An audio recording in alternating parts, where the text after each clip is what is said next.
Howdy to all y'all, the beloved saints of St. James. I hope this finds you all in good spirits and reasonably good health. This October version of the parish Fireside chat and newsletter, I don't have my Fireside behind me, but this is the retirement edition. And it comes to you with much love and affection. If there is more news before November, then it's easy enough to send out an addendum. As you all know, I just returned from taking 3 weeks off for much needed R&R, utilizing the remainder of my vacation and one of my 2 allotted weeks of continuing education. It wasn't really a vacation as much as a period of prayer and spiritual discernment regarding retirement. I spent a lot of time reading books on clergy retirement, seeking wisdom from trusted mentors, and praying for divine guidance. Turns out it was a pretty fruitful time that resulted in clarity. Yesterday afternoon, I met with Carol Mayo, the senior warden, and then in the evening I met with the vestry via Zoom, so they would be the first to know that I'm retiring effective January 1. Why now? Well, a growing sense of having less energy and more fatigue has had me concerned that I might not be able to continue performing my priestly duties in a full-time capacity as I do now. After those 3 weeks, my energy level and fatigue have not changed. And I'm sure part of this is COVID stress, and part of it is physical wear and tear. I'm well adapted to the increased liturgical demands that occur seasonally, such as in Lent and Holy Week, Christmas, baptisms, confirmations, and so on. But I'll tell you, the last 7 months have been exceptionally challenging and draining, both physically and emotionally. And much of it has to do with a whole new spectrum of responsibilities that include technological innovations that I've never been trained for, such as Zoom and Google Duo for vestry and diocesan meetings, and now parish classes. And there's also the new learning curve of how to create online sermons for folks who don't come to church. Those sermons, they have to be recorded sometimes 2 or 3 times before they're right. And then they're uploaded to YouTube, which can take quite a while.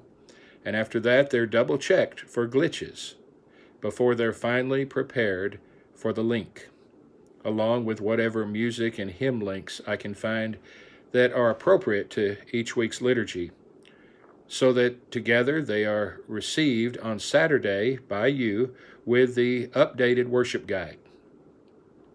I've become more and more aware of how much extra energy is required just for the preparations of multiple in-person Sunday services, 2 or 3 per Sunday, depending on what phase we happen to be in and what's allowed, and supervising the many safety protocols between those services as well.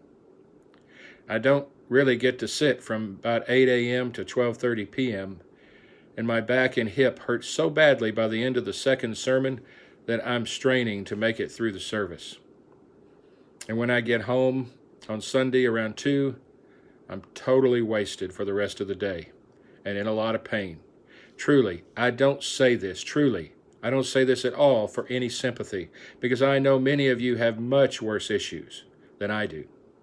But I do share this with you to help you understand that I've become much more aware of my need to give more focused attention to my physical and emotional health and well-being without the stress of full-time work, especially given the additional stressors of our current pandemic.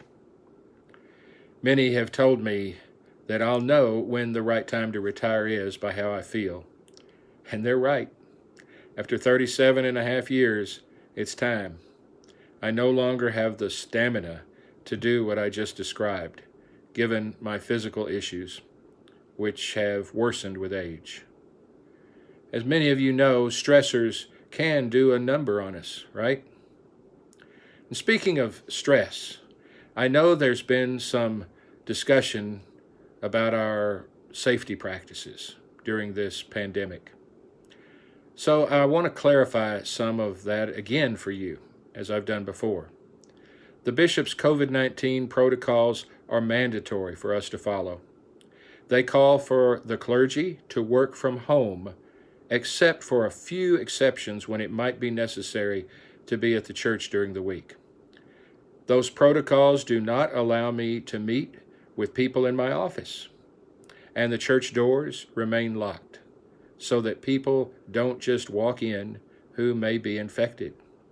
This is for you and my protection. Priests are also instructed not to go into a parishioner's home, except in a life or death situation, and then only briefly. This is for our mutual protection. That's why communion is taken and left with people to self-administer. I can recall going into one person's home to give them communion early on in the pandemic. And while there, several friends and neighbors came right into the room where we were, who were not wearing masks or social distancing.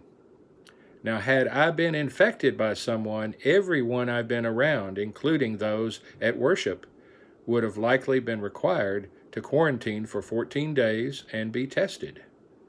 And as you know, hospitals also normally do not allow clergy to visit patients, except on rare occasions, such as the end of life, and then again, only very briefly. I hope it's somewhat obvious then that the amount of time that you see the priest's car in the church parking lot is no indicator of how much the priest is working, even in normal times. It never has been. This has been and continues to be a very challenging time to figure out how to best minister to our parish in the safest ways possible. And that isn't going to please everyone, as we know. But I am gratified by the vestry's unanimous support and their commitment to doing everything that we do with your safety foremost in their minds. Many would not be coming to worship if we didn't. And those who are more comfortable taking greater risk may certainly do so on their own time. But at church, we will follow the bishop's protocols, always with the interest of the greater good in mind. You know, it only takes one person to get infected to spread throughout an extremely vulnerable parish community like ours. So as strict as Bishop Sumner's protocols are, I have been in continuous conversation with him regarding questions, concerns, and thoughts about trying new things. And sometimes he has said yes to our wine protocol, for instance, and others a definite no. Mask and distancing are non-negotiables. He's made that very clear. Because your safety is of paramount importance to the bishop and to me. And I believe that we here at St. James have done this better, at least as well, but I think better than anyone in the diocese. We're opening things up just a bit more as October rolls around.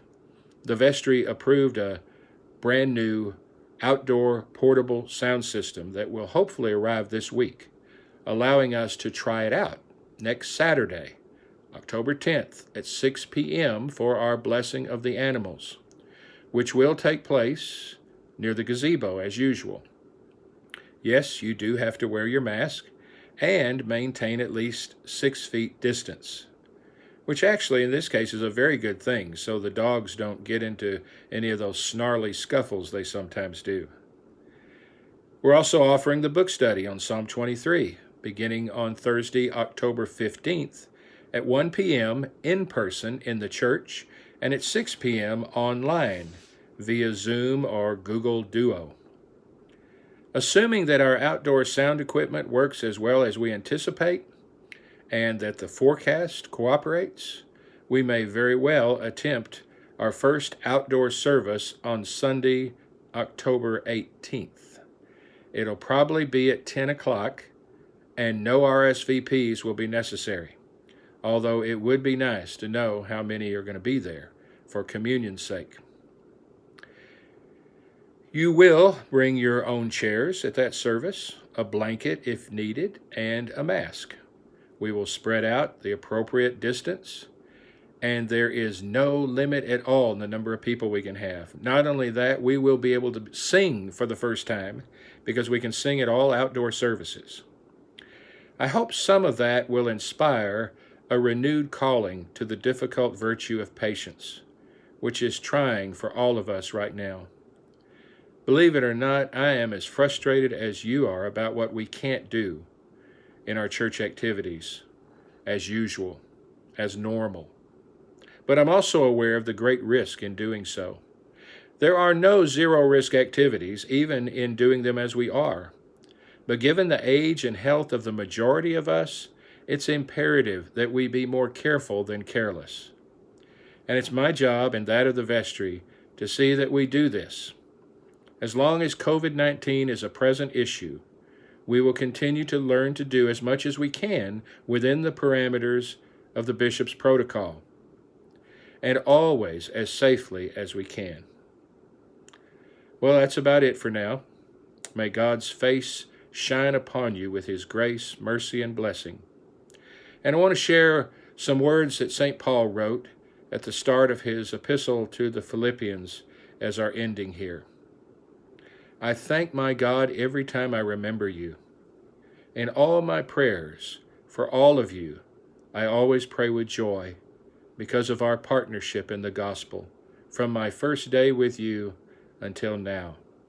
And I am sure of this, that he who began a good work in you will bring it to completion at the day of Jesus Christ.